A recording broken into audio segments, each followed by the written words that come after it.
I just saw a pretty interesting question on the Stack Exchange, and I think I want to answer it in a long video. So welcome to another Solana tutorial. Today we're going to talk about permissions of accounts, you know, the signer and writable flags that we set in every transaction. And the question is, can we do that in an instruction level? Yeah, so basically today I want to explore setting and revoking those permissions for our Solana transactions or sub-instructions of transactions. Yeah, so without further ado, with a little bit more further ado, let's go to the Stack Exchange. Kind of like that, that's why I'm keeping that shirt there. It's an experiment. Okay, bit smaller, hello. So, by now there is an answer. Yeah, 40 minutes ago, while I was having breakfast, that got answered.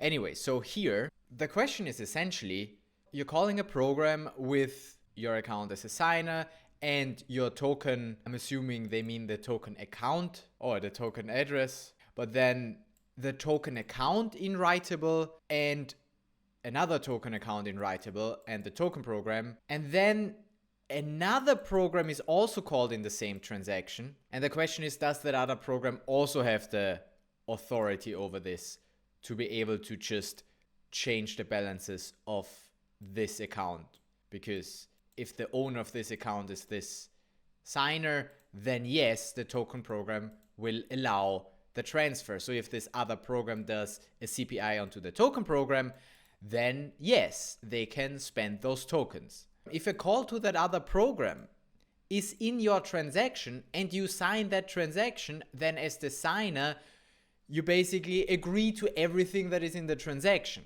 So the short answer here is yes, the other program can totally spend those tokens. Is that also what my friend here responded? Yes. Anything can be done in that transaction on your behalf. Yeah, that's pretty much what I said, right? Okay, but that's not a very deep, satisfying answer. What if I want to do something like that? What if my use case is, well, I need to call this program, but at the same time, I want to make sure that it does not spend my tokens. For some reason, I need to call a separate program to, I don't know, do some logging, do some whatever, perform some other task, but I don't want that other program to be able to have the authority over all of my accounts. Like, I signed, but I don't want that program to be able to use my signature. Or I have this account as writable, but I do not want that program to be able to change the contents of it.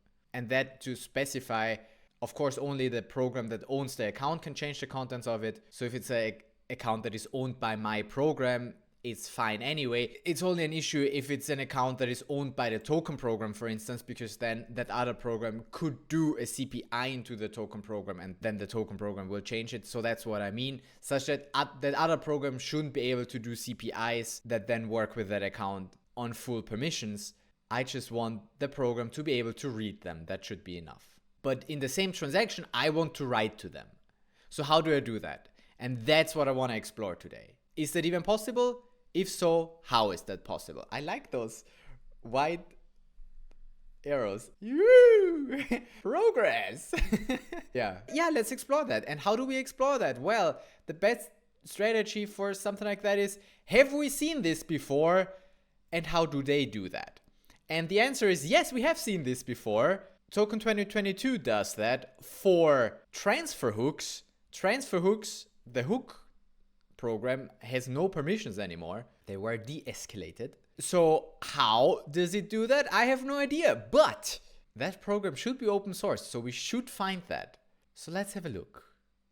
Or should we, before we have a look at that, write a short little program? This is going to be a long video, I tell you. Should we write a short program, basically that any program that will steal your funds if you let it, but otherwise just behave neatly?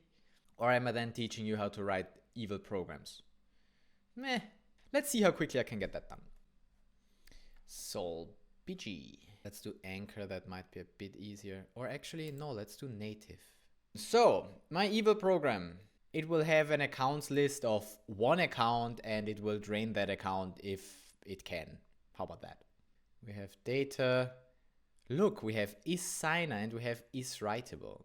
If the account is a signer and the account is writable, Then I'm gonna be like, thanks for providing a writable signer. Else, well, I can't drain this one. This is a great program, I tell you. Okay, but we don't want to error here. We want to drain it. So, well, if I drain it, then I always need to provide another account that I can, you know, drain to. So basically, we do the same thing. I should say what I'm planning to do. I want to do basically, careful, it's going to get bright. Basically do that example, except I'm not going through a token program with token accounts. I'm just going to work on the level of Solana accounts and the system program to transfer out some SOL, because it's just a bit easier than having to provide, you know, always the token program or whatever. But it works the same way with the tokens as well. I would just call the token program, not the system program. So here I want to call the system program to transfer to some other account. And then we're going to do the same for that evil account. But if that evil account is not writable, we say, hey, and then I will fail. And we don't want that, right? We don't want the program to fail, because then all of our instructions fail. And I do need to call that for some reason. So I need to provide this evil account with the signer and writer privileges. Actually, do I need to provide it as a signer? No, just write permissions actually. And of course, I would also do some checks which account it is. But for now, let's say I can just plug in anything here. Although I shouldn't, should I? I don't want to spend the next 3 hours building this demo program. Let's just assume, you know, we check that it's a specific address that this program expects. But for now, it's not so important. We can just put in anything here. The evil program just wants to transfer SOL. It doesn't really care where it transfers to. That's also evil enough. Yeah. It just wants to steal them from you and put them somewhere else. So I can say that it's not the same as your account. Yeah, let's do that. Denied. Incorrect program ID is also not the right thing. I don't want to create my own errors, so I'm just gonna invalid argument. Invalid argument is always good. Anybody got time to write a nice program here? We check that we send it somewhere else. The evil program just wants to send somewhere else. That's good enough. That is writable, and if we can, then we're gonna transfer. So let's do a CPI. How do CPIs work? With invoke. Signed is for PDAs, so just invoke, then instruction and account. I knew how those things worked. I don't anymore. So I think it's from and to. No, wait, it doesn't matter which order that is, that will find it. I need to put it here in the right order. So the sum instruction, how do I build an instruction? I'm not writing programs enough. I don't know these things by heart anymore. Okay, let's go through it. The program we call is the system program, and that we will also need to pass in here. And then the account. So now we need to have the right order. From the account to the evil account. And both of them are writable. That one is a signer and that one is not. Cool. And then the data. Now we say what do we do and how much do we transfer. So I know this by heart. I could just, what is the data? A vector of U8 to 0, 0, 0. That's the discriminator. And then how much do we send? Should we just send a specific amount, or should we drain the entire account? I would like to have code analysis in here. Anyway, that's how I assume that it works. Should we check if we can build that? Cannot invoke. I mean, I like my local installations for reasons, but Playground is quick. What else? Import that. What else? Expected a vector, found an array. Make it a vector. Who cares? Oh, I expected a mutable vector. Make it a mutable reference. I don't care. Okay. We'll also deref that. Hey, nice. Now just some warnings, which we ignore for now. Okay, so we can build this. Wonderful. Will it work? No idea, but we can try. Nah, I want a proper vanity address. There we go. Evil 1. Then I'm also gonna get an authority. Oh, nice, and it automatically airdrops me 5 SOL. Cool. And yeah, I guess then let's just deploy.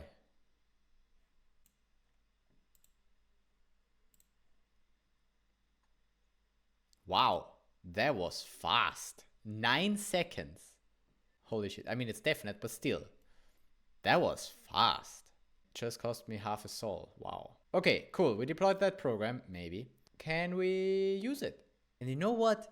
I'm gonna attempt to use it with the new Web3 that I made a video about, just to practice. But since I'm getting a bit annoyed with this playground thingy, I'm just gonna go local.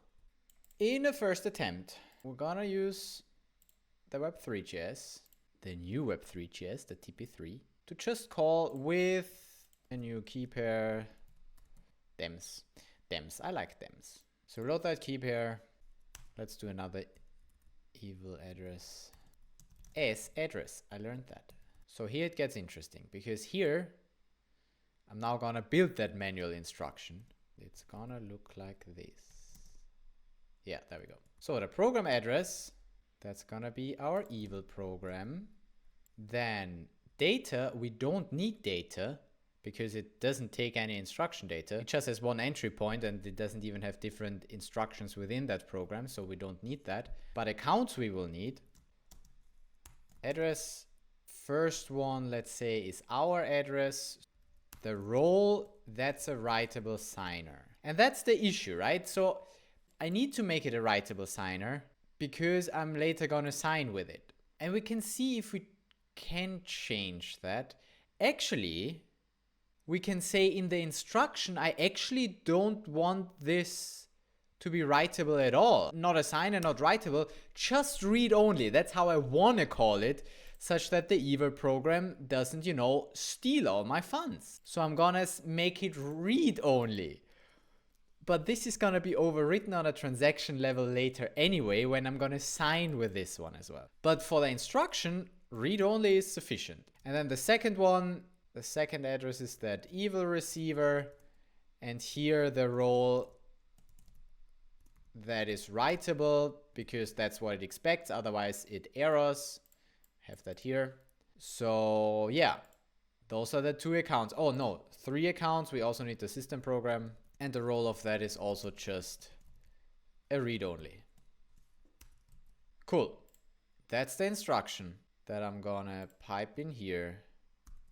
I'm setting the fee payer as my signer, so that's gonna be my payer ID. It's the same address, that payer.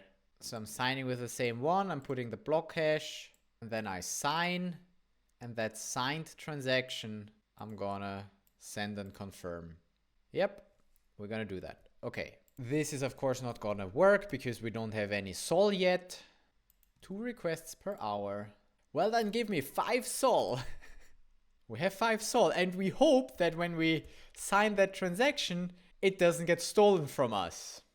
It doesn't, but that's because it doesn't run. Wait, what's the problem? Invalid program argument. Aha!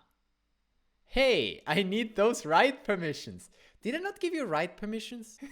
Hello, and thanks for calling the evil pro. I love this. It's a great program. Did I not give you write permissions? I gave you writable. First of all, it's different than the account, so that's already good. Oh, the evil account I provide first and then the account. Okay, I mean, fair enough. I implemented it that way. Then let's do it that way. Sure. Okay, so first the evil account, then the payer. But now, look at that. Oh, still not. Still, hey, I need those write permissions. What am I messing up here? Oh. If it's writable, I call it. Oh, that's. Of course, if it's not writable, I want to say that's the error. A classic wrong way around error. If it's not writable, then I say I need those permissions. Okay, there we go. Okay, let's build and upgrade that again. It's so simple, but yeah, that's the most difficult errors to find. I'm like, yeah, that's what I'm writing here, but no, I don't. You wrote the exact opposite. Okay, and now though, there we go. There we go. A transaction has been sent. And if we have a look at that transaction that is not found on mainnet because it's on devnet, then we see that we signed and we lost our 5 sol. We're down to 0. We're down to our account doesn't even exist anymore because the evil program put those onto the evil account. because it can. Even though I said, hey, please only have this read-only, but I had to increase that read-only state to writable and signer because I'm fee paying with the same one. And there we see exactly what the question is about, right? If any of the parts of my transaction need higher privileges, all those higher privileges are put for all of the instructions. In concrete, here, even though this one in the instruction only needs read only, on a transaction level, it will have signer and writable because it fee paid. And that also gave those permissions to the evil program, which then basically could drain that account.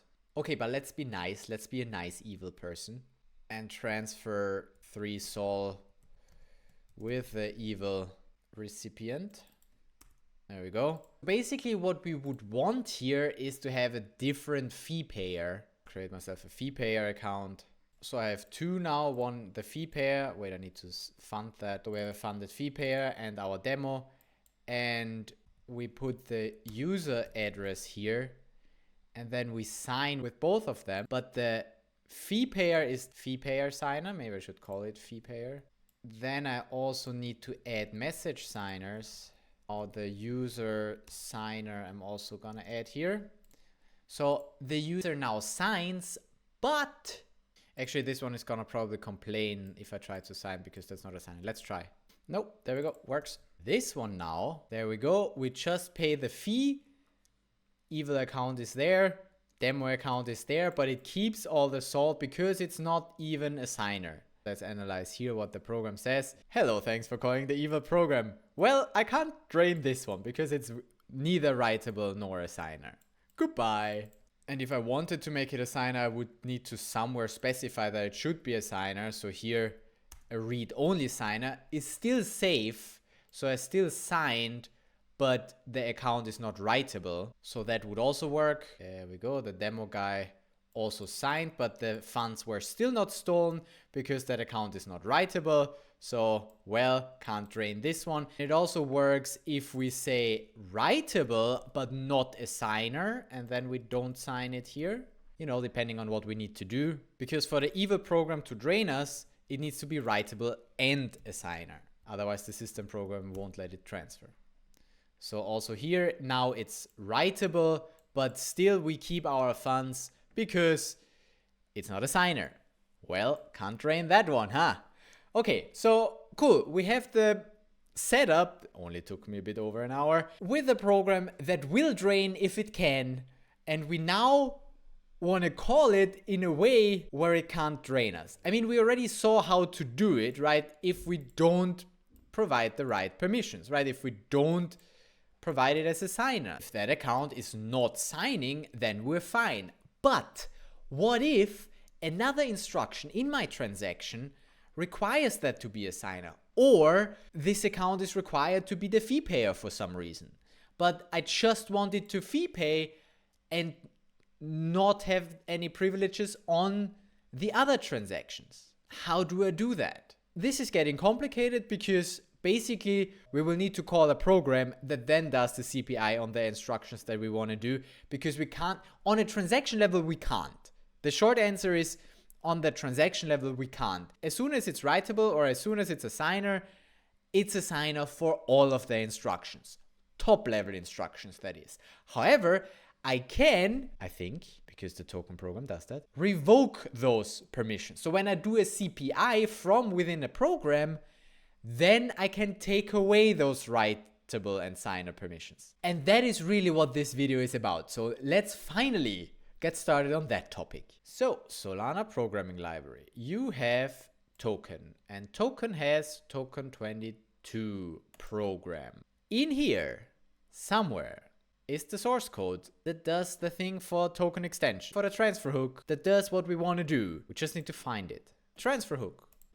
Helper function to set the transferring flag before calling into transfer hook. Interesting. Even into the account, it writes that it's currently transferring, so that it's currently in the transfer hook. Once it gets out, it sets that to false as another safety mechanism that within the transfer hook, it will not allow certain things. Maybe that's the way it does it, and that would be sad. But I think no, it also revokes permissions, because that would only, you know, save from token transfers. Okay, and then let's hope it's in the processor. Process instruction, there we go. So this is just initializing the extensions. Okay, so the actual source code for transfer, process transfer, there we go. Maybe permanent delegate, maybe transfer hook. We set transferring on the source account and on a destination account. We saw the code for that. We write some flags and then we invoke execute this program ID, so the transfer hook. Nowhere here do I see anything about any kind of permissions being dropped. I reached a point where I have to, or where I want to give up, because like after 2 hours I still didn't manage. So it is not an easy topic, but I will figure this out eventually. I will continue this video later. Let's continue our journey in figuring out how this works. So I had to get a hint by John to figure out where it is. It is actually in the TVL account resolution that does the de-escalation of account meta. That's pretty much what we were looking for.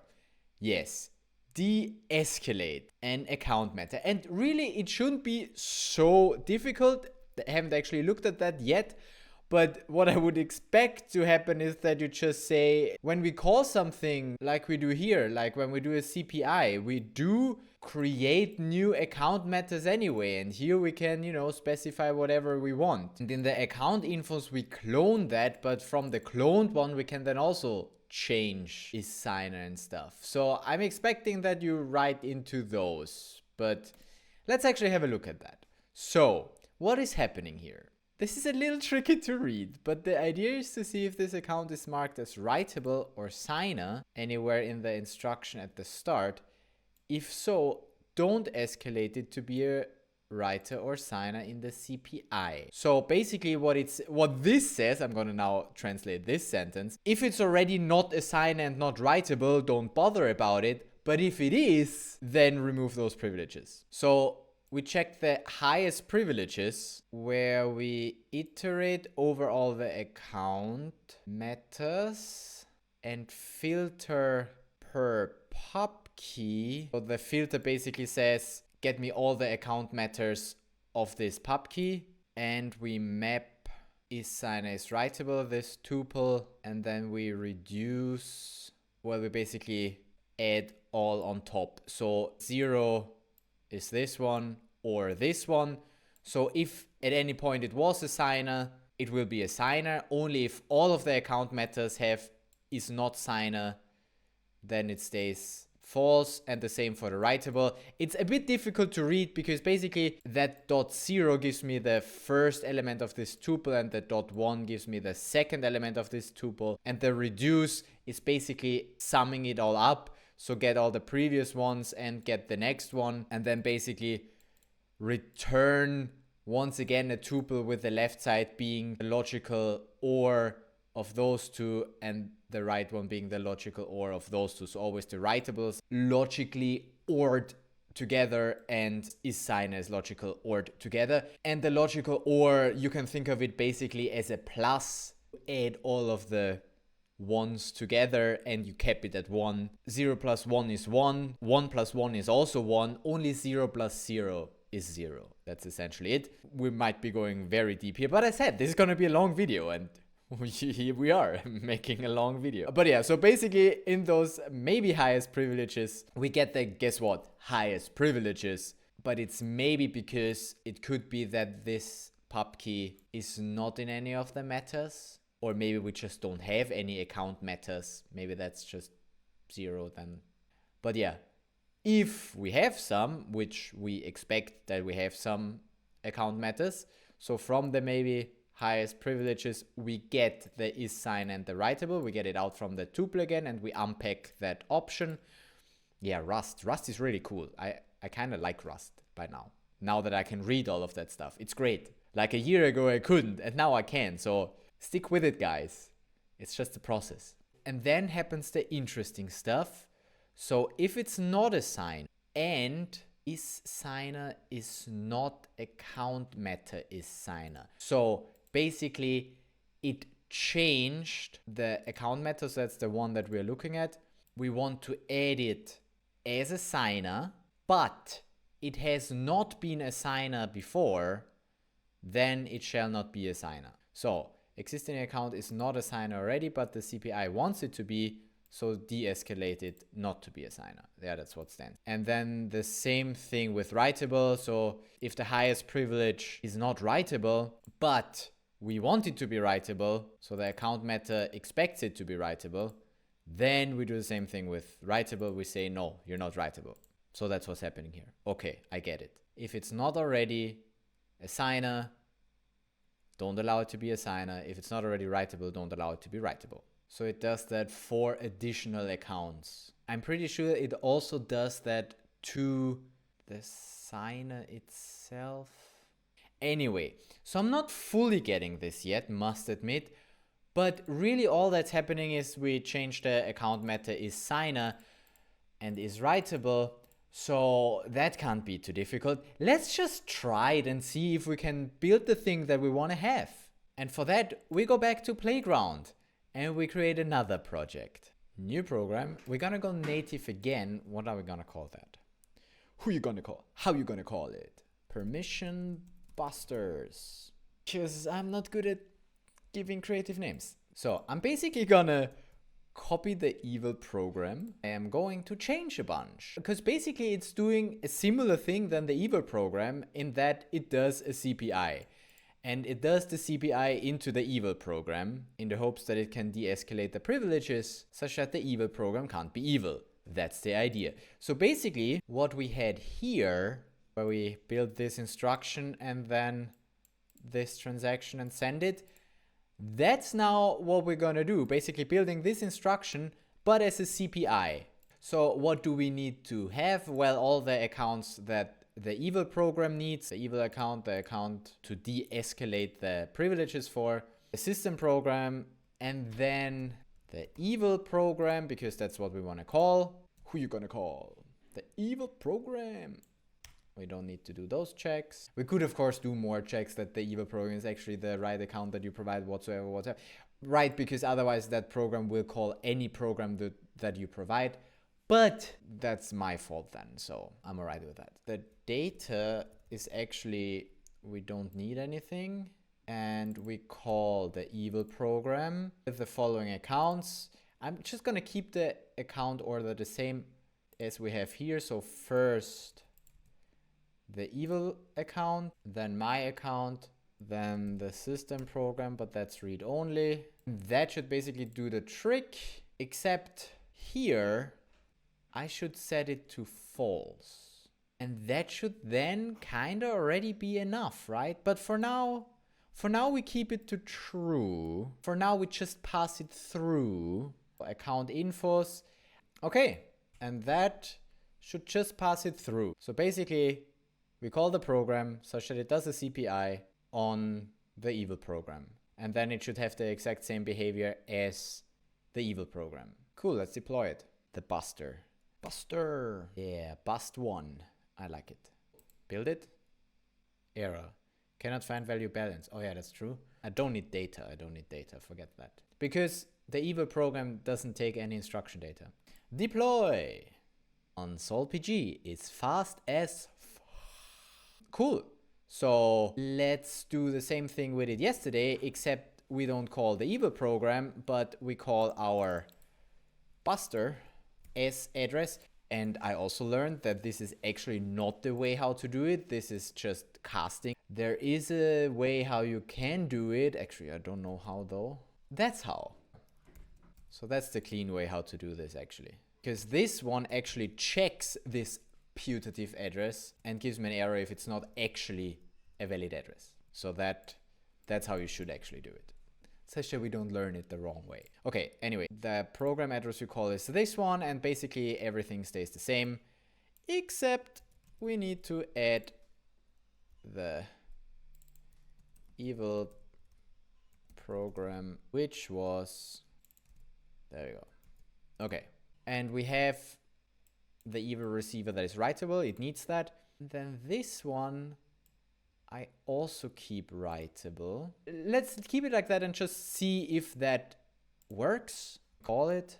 Aha, cross-program invocation with unauthorized signer or writable account. Which privilege? The signer privilege got escalated of my demo. Because here, that matter, I expect to have a signer. So that, of course, escalates. But I didn't provide it as a signer. I provided it as writable. So what I gotta do to fix it is, well, make it a writable signer. Okay, try that. It's missing signatures. Okay, well, if I make it a writable signer, I guess what I will also need to sign. So I'm now doing the thing with I have a separate fee payer. Now it should work. There we go, we got a transaction. And we will see that this poor demo account got drained its entire 2.8 sol because, well, it was a writable signer and my buster didn't bust anything. It just did the CPI into the evil program, which was like, ha ha ha ha, thanks for providing a writable signer. And then it stole the funds and said goodbye. So yeah, that's not particularly helpful, but at least we can do a CPI from that program. I mean, that's already a good start. So now I want to call it the same way. This buster program still wants to keep that account as a writable signer, but only parse it into the evil program as a non-writable non-signer. Can I do that? Can I just say, you are read-only and definitely not a signer? Would that already fix it? We will see. So to properly test this, we need some funds on the demo account again. From the evil... Yeah, I know it doesn't have sol because it got freaking drained. That's why it doesn't have sol. But the account is mine. It's fine. Okay, do it again. Get a signature. It still got drained. That's not enough. That's not enough to de-escalate. It had one sol and gone it is. Back to the evil address. Okay. It tried to protect me, but it didn't manage. Okay, so this is apparently not enough. Probably I need to change that thing here. Wait, let's make it mutable as well, such that we can change stuff. We just say de-escalated account info is not a signer. Just like that. And also, while we're at it, it's also not writable.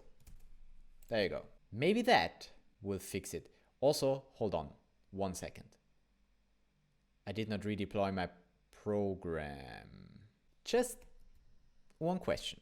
I'm gonna undo all of this to the point where I made it read only and false, and then I'm gonna save that, and then I'm gonna actually build and deploy this. Beginner mistakes. Build and deploy.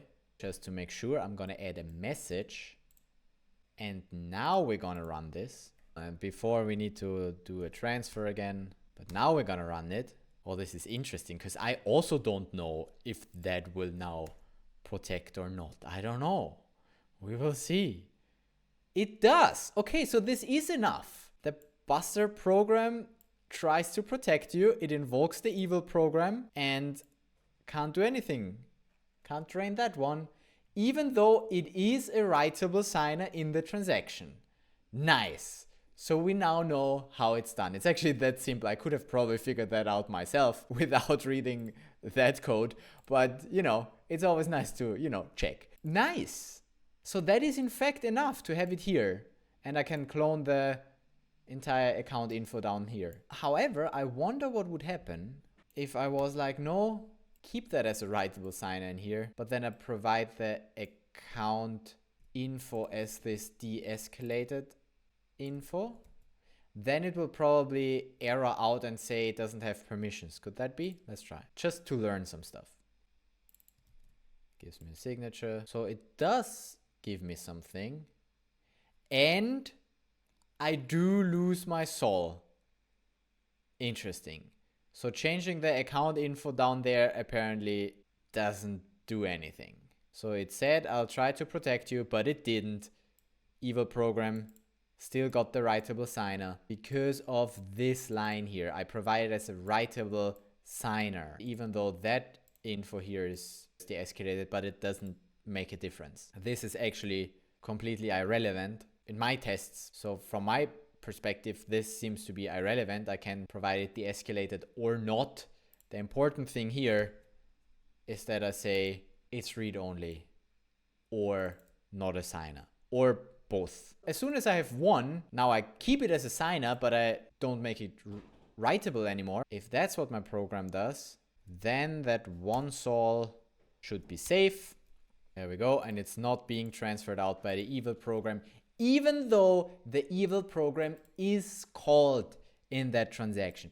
But you need to call it through a CPI with a program that de-escalates the privileges like so. And even safer, like so. Voila. Hope that answers this question. I mean, it's a long answer to a short question, but yeah, just a bit more context, because I'm not sure what the intention is behind that question, like why you're asking that. Maybe you just want to understand, then great, that answer should already be sufficient. But maybe you have a use case where you want to have an account in some part of the transaction be a writable signer and in another part of the transaction not. And now you know how to do it through a CPI. You will need to deploy your own program for that though. I can't see how I could build a program that basically just relays any transaction to any program and de-escalates all the privileges. But it's probably better if you deploy your own one with the specific things so you can just de-escalate the specific accounts that you want to de-escalate. And then also I don't need to provide anything, so that's good. Being self-sufficient is good. Okay, that's it. I mean, still quite a long video that we have here, but we got to the point that we wanted to get to. We know how to de-escalate the privileges of those accounts. And hopefully we understand a bit more about account matters and those writable and signer fields. The Solana accounts model is really interesting. You just need to get used to it. Play around, try and understand it. That's what we did here in this video.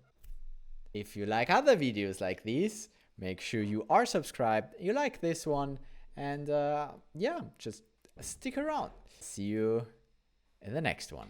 Look, the arrows point to how it's done. Yay! Well, I mean, that's easier to read though. Easy! Okay, bye!